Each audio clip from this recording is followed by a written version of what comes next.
할렐루야, 성도 여러분, 반갑습니다. 4월 30일 금요일 말씀 묵상입니다. 오늘 본문은 출애굽기 11장 1절로 10절의 말씀입니다. 성경을 함께 같이 읽으십시다. 여호와께서 모세에게 이르시기를 내가 이제 한 가지 재앙을 바로와 애굽에 내린 후에야 그가 너희를 여기서 내보내리라.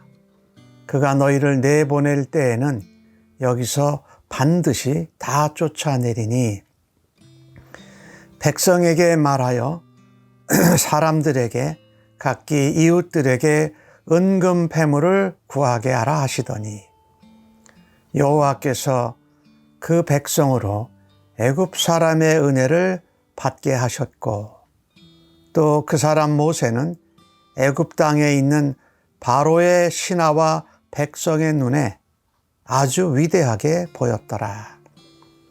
모세가 바로에게 이르되 여호와께서 이와 같이 말씀하시기를 밤중에 내가 애굽 가운데로 들어가리니 애굽 땅에 있는 모든 처음 난 것은 왕위에 앉아 있는 바로의 장자로부터 맷돌 뒤에 있는 몸종의 장자와 모든 가축의 처음 난 것까지 죽으리니 애굽 온 땅에 전무후무한 큰 부르짖음이 있으리라.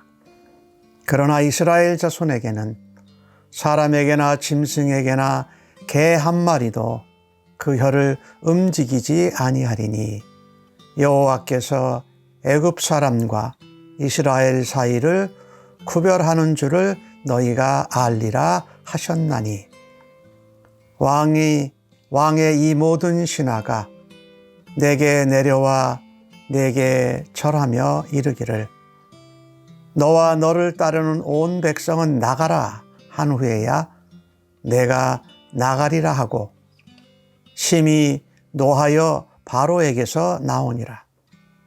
여호와께서 모세에게 이르시기를 바로가 너희의 말을 듣지 아니하리라. 그러므로 내가 애굽 땅에서 나의 기적을 더하리라 하셨고 모세와 아론이 이 모든 기적을 바로 앞에서 행하였으나 여호와께서 바로의 마음을 완악하게 하셨으므로 그가 이스라엘 자손을 그 나라에서 보내지 아니하였더라. 아멘.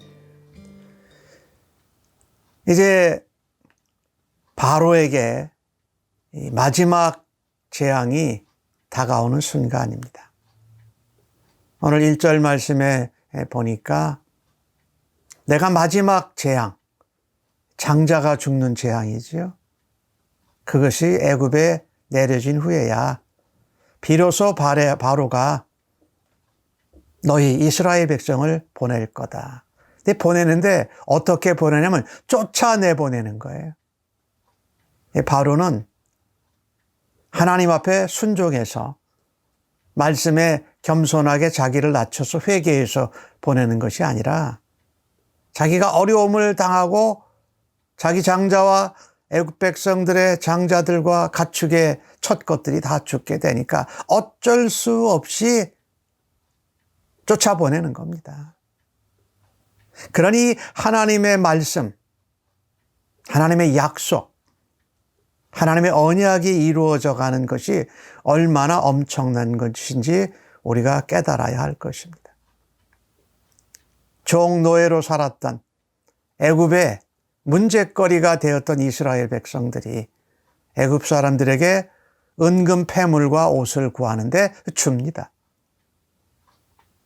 오늘 3절 말씀에 그게 하나님께서 이스라엘 백성들로 하여금 애굽 사람들로부터 은혜를 받게 하셨다라는 겁니다. 그렇게 바뀌어질 수가 없지요. 애굽 사람들이 이스라엘 백성들을 미워했는데 그리고 지금 9번의 재앙을 겪으면서 이스라엘 백성들이 얼마나 미웠겠습니까? 그런데 그 애굽 백성들이 은금 패물을 구하는 이스라엘 백성들에게 그것을 주고 나중에 나갈 때 보면 의복도 줘요. 이것은 하나님의 은혜였다라는 겁니다.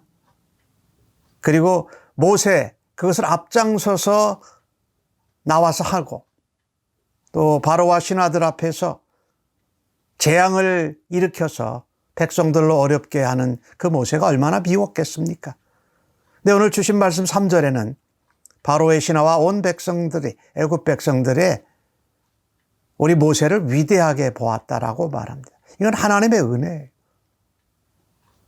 하나님이 모세를 보내실 때에 내가 바로에게 너가 신과 같이 되게 하겠다고 말씀합니다. 실제로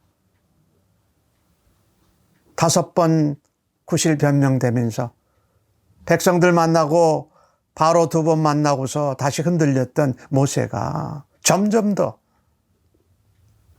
담대해지고 견고해지고 하나님과 같이 그들에게 보였던 것은, 위대하게 보였던 것은 하나님의 전적인 은혜였습니다.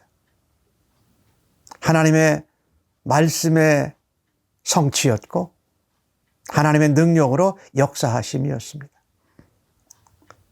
이 모세를 보면서 우리들도 하나님 연약하고 부족하고 정말 잘못된 것들이 많으나 하나님이 부르시면 순종하고 하나님이 맡겨주신 사명을 잘 성실히 감당할 때에 하나님께서 우리의 신앙도 믿음도 우리의 모습도 세상 나라와 백성들 가운데에서 하나님의 영광과 은혜와 능력을 드러내는 일로 사용하여 주실 줄로 믿습니다.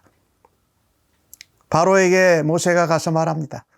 여호와 하나님이 말씀하셨다. 이 중요한 게 하나님의 말씀이에요. 우리가 처한 상황이나 우리의 생각이나 우리의 어떤 바램보다도 더 중요한 것은 하나님의 말씀대로 됩니다. 하나님의 약속대로 성취됩니다. 하나님은 언약에 신실하셔서 우리가 언약과 약속과 우리의 자리와 역할을 잊어버려도 하나님은 여전히 하고 계시다. 말씀이 참 중요해요. 말씀 빼놓고 신앙생활 하는 것은 우리에게 참 그 어리석은 짓이다. 오늘 밤중에 내가 애굽 가운데로 들어간다라고 하나님이 말씀하십니다. 모세가 하는 일이 아니에요. 아론이 하는 일이 아니에요. 하나님이 직접 역사하고 계시요 처음부터 그러셨죠. 그래서 모든 처음 난 것, 왕의 장자, 백성들의 장자, 종들의 장자, 가축의 첫 것이 다 죽게 됐다. 하나님이 왜 그러셨을까요? 하나님이 이스라엘 백성을 내 백성이라고 말씀하시잖아요.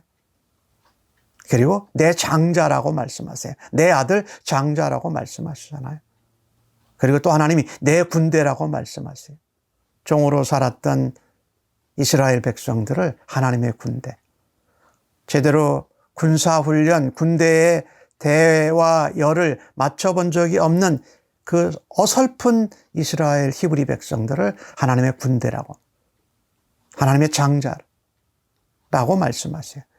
그것을 보내고 내어주지 않고 하나님 앞에 구별되고 제사와 예배, 절기를 지키는 일을 아주 완악하고 강팍하게 막았던 이 바로와 애굽을 하나님이 이제 재앙으로 징계하시는 겁니다.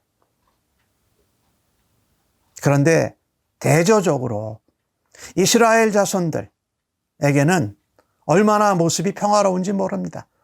개 한 마리도 그 혀를 움직이지 아니할 정도로 평온한 상태를 말해요. 구별됨이지요. 언약을 믿고 구별된 백성, 언약을 맺은 백성과 언약을 모르고 언약 백성이 관계에 맺지를 않은 애굽, 큰 차이죠. 큰 슬픔, 곡성이 있는 데에 반해서 이스라엘과 그 자손에게는 평온한 모습이 있었다라는 거죠. 이것을 보면서 우리가 예수님을 믿고 언약 백성이 되고 하나님의 말씀을 따라서 살아갈 때에 하나님이 주시는 은혜와 능력 가운데 우리에게 평강이 넘칠 것을 믿습니다. 우리 예수님이 이 땅에 오셔서 고난을 당하시고 제자들에게 하신 말씀이 뭡니까? 평안하냐? 샬롬 이렇게 말씀하셨어요. 그러니까 고난과 박해와 어려움을 당해도 예수님 안에 말씀 안에 하나님의 언약과 약속 안에 있으면 평안이에요. 그런데 그것이 아니면 그건 큰 곡성이고 슬픔이고 재앙이고 심판이라는 말씀이죠. 예수의 안에서 말씀 안에서 고난과 어려움과 박해 가운데에도 평안을 누리는 주의 백성들로 살아가실 수 있기를 바랍니다. 오늘 모세가 마지막 10번째 재앙을 전하면서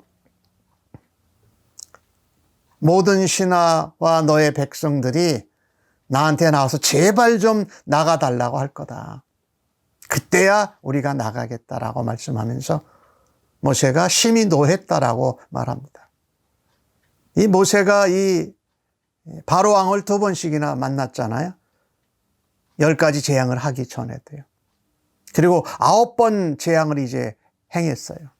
그러는 가운데 모세는 점점 더 담대해지고 또 감히 바로에게 신이라고 생각하는 바로에게 화를 내죠. 의로운 분을 내는 것을 보죠. 그렇게 하나님의 재앙을 겪어도 따르지 못하고 이스라엘 백성을 보내지 않는 바로와 바로의 신하들에게 화를 내는 거죠. 근데 이 모습을 좀 보십시오. 바로에게 쫓겨서 도망을 갔습니다. 살인자로 낙인이 찍혔어요. 돌아갈 곳이 없었어요. 미디안 광야에서 양치기로 40년을 살고 하나님 앞에 부르심 받았을 때 마구 흔들렸던 모세가 바로왕 앞에 단단히 꾸지람을 하는 이 모습 얼마나 달라졌습니까? 계속 말씀드립니다마는 우리가 변화되고 실력을 갖추고 능력을 갖춰서 하나님 앞에 사명을 받고 부르심을 받는 것이 아니라 우리가 죄인되고 부족할 때에 우리를 하나님께서 자녀 삼으시고 부르십니다. 그리고 하나님께서 뭔가를 우리에게 맡겨주세요. 그러면 다 된 다음에 하겠다고 하지 말고 부르시고 우리에게 맡겨주실 때에 바로를 만나가면서 세상의 박해와 핍박을 대면해 가면서 모세와 같이 믿음이 자라고 견고해지고 담대해지고 또 세상에 하나님의 모습과 같이 우리가 쓰임을 받고 하나님의 영광을 드러내는 주의 백성들이 되어야 할 것입니다. 오늘 9절 말씀에 그렇게 모세가 말해도 듣지 않을 거라고 하나님이 말씀합니다. 하나님은 이 애굽 땅에 나의 기적을 더하겠다고 말씀합니다. 가서 말을 전하는 것은 모세가 해야 될 역할이었습니다. 하나님의 역할은 기적을 더하시는 것이었어요. 그러니까 우리가 이 하나님 앞에 살아가는 이 모습을 이 애굽에서 일어난 모세와 바로와의 만남을 통해서 볼 때 맡은 자는 부르심 받은 자는 직분과 자리를 지키는 겁니다. 우리에게 주신 역할을 나는 부족해도 감당할 때에 하나님이 역사하시고 책임져 주신다라는 것을 굳게 믿고 오늘도 살아가기를 간절히 바랍니다. 오늘 이 모든 기적을 바로 앞에서 행했는데 바로가 마음을 완악하게 갔습니다. 바로가 마음이 착한 사람이 아니라 완악하고 완고하고 강팍했어요. 그런 마음 가운데 계속 하나님이 두시는 겁니다. 회개할 수 있는 기회, 찬스보다는 계속 하나님 앞에 화를 내고 대항하고 대적하고 자기도 애굽의 신의 아들이니까 말이죠. 하나님이 금방 하실 수 있었는데 출애굽을 한 번에 시킬 수 있었는데 왜 안 하셨을까? 모세를 호렙산에서 부르시고 만나신 후에 한 6, 7개월 후에 이 출애굽 사건이 이제 시작이 되는데 첫 번째로 이스라엘 백성들이 여호와 하나님이 누군지 알아야 됐습니다. 그리고 그들의 자손과 후손들이 애굽에서 하나님이 어떻게 건져내신지를 통하여서 그들이 여호와 하나님을 알고 듣고 믿기를 원했던 거죠. 뿐만 아니라 애굽 나라와 열방 족속들 온 세상이 여호와 하나님만이 유일하신 신인 것을 알고 또 하나님께로 나오기를 원하셨던 것이죠. 그리고 출애굽을 할 수 있도록 우리 이스라엘 백성들에게 준비할 수 있는 기간을 주셨던 것이지요. 오늘 본문 말씀을 통해서 하나님은 그의 말씀대로 역사하시고 고통당하는 백성들은 하나님 언약대로 평화를 누리고 보상을 받고 은혜를 입고 언약을 믿지 않는 백성들은 하나님 앞에 징계와 재앙과 심판을 받게 될 것을 말씀하고 있습니다. 기도합시다. 하나님, 애굽에서 이스라엘 백성이 나오고 금은 뱀을 또한 모세에게 위대한 사람으로 역임을 받게 하신 것이 다 하나님의 은혜였습니다. 모세가 그들 앞에 바로왕 앞에 담대하게 꾸지람하고 의로운 분을 바랄 수 있는 것은 하나님이 일하시기 때문이었습니다. 오늘 주신 말씀처럼 하나님의 은혜 가운데 하나님의 말씀 가운데 담대히 자라가는 또 하나님 맡겨주신 사명을 감당하는 하나님의 백성, 하나님의 장자, 하나님의 군대로 오늘도 살아드리기를 간절히 소원합니다. 영광 받아 주시옵소서. 예수님의 이름으로 기도합니다. 아멘.